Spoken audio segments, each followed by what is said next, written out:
Ito yung batang araw-araw na dumadaan dito sa manukan at parating pinapanood ang ating mga alaga.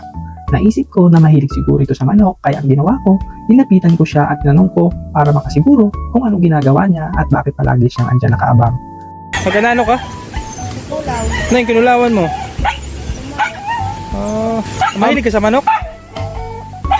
Mahilig ka nga sa manok mo doon, pero hindi ka din ang kulwan. Patagading ka man? Delphi. Estudyante ka? Ano ko na grade? 7. Mayroon ka manok? Dati nagkayong ka na manok? Pero mahilig ka. Sim tatay, may manok?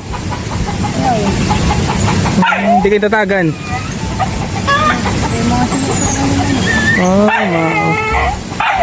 So ayun na nga, mahilig pala sa manok, kaya pala andyan siya palagi pinapanood mga alaga natin. Tinanong ko din kung meron silang mga alagang manok at ang sabi niya, meron daw, pero sa tatay daw niya yun at wala siyang sariling manok. At dahil nga madami naman yung mga sisiw ko, kaya napangakuan ko siya na bibigyan ko siya once lumaki-laki na yung mga sisiw na inaalagaan ko para magkaroon naman siya sarili niyang manok. So, ilang taon ka na? 12. 12 years old. So, sige. Dahil wala kang manok, next time, pag malaki na yung mga alaga ko, sige, bibigyan kita. Okay ba yun sa'yo? Wala, sige, next time Nakita ko sa mukha ng bata kung gaano siya ka-interesado na magkaroon ng sariling manok at alam ko yon dahil naranasan ko din yon. Diba kasi pag alam mong sa'yo yung inaalagaan mo, yung saya at galak habang nag-aalaga ka ng hilig mo. Naalala ko pa dati nung bata pa ako, ang dami din ng mga manok namin. Minsan nga ako pa nagpapakain pag wala ang tatay ko, pero ni isang manok wala ako. Binigyan naman ako pero hindi ko naman magawa yung gusto kong gawin sa manok, halimbawa na lang yung pagpapasayaw. Kaya iba talaga pag alam mo sa'yo yung inaalagaan mo. At dumating na nga ang tamang oras para bigyan ko na siya ng aking pinangako.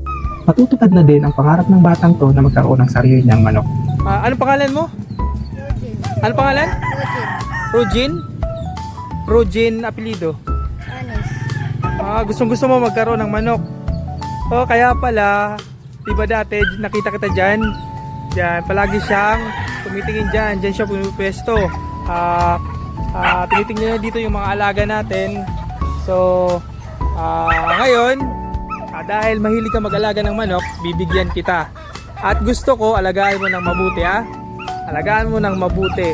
At yung ibibigay ko muna ngayon sa'yo para mas dumami, bibipulit lang muna para at least maalagaan mo siya ng maayos. So, siguro next time, bibigyan kita ulit, lalaki na. So, dapat makita ko yung ibibigay ko ngayon na lumaki sa'yo at mapadami mo. So, once nakita ko na may mga anak na, doon na kita bibigyan ng lalaking manok. Okay ba sa'yo? Okay, tara. Okay. So, happy ka na? Okay, ano masasabi mo? Salamat parang manok. Pada konsul sa mabaytay. Okay, welcome! So, ayan padamihin mo yan. Pag nakita ko na napadami mo na, or nagkaroon na siya ng mga anak, bibigyan kita ng lalaking manok. Okay? Bibigyan kita ng baby stag.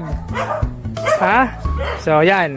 Good luck lang. Siguro mga 1 month na kasi ito 1 month ngayon, January, February, March, April, May, June, July. Pag July, pwede na yan. July or August. August na lang. Sa August, dapat may itlog na yan. So, ilalagay natin to sa karton.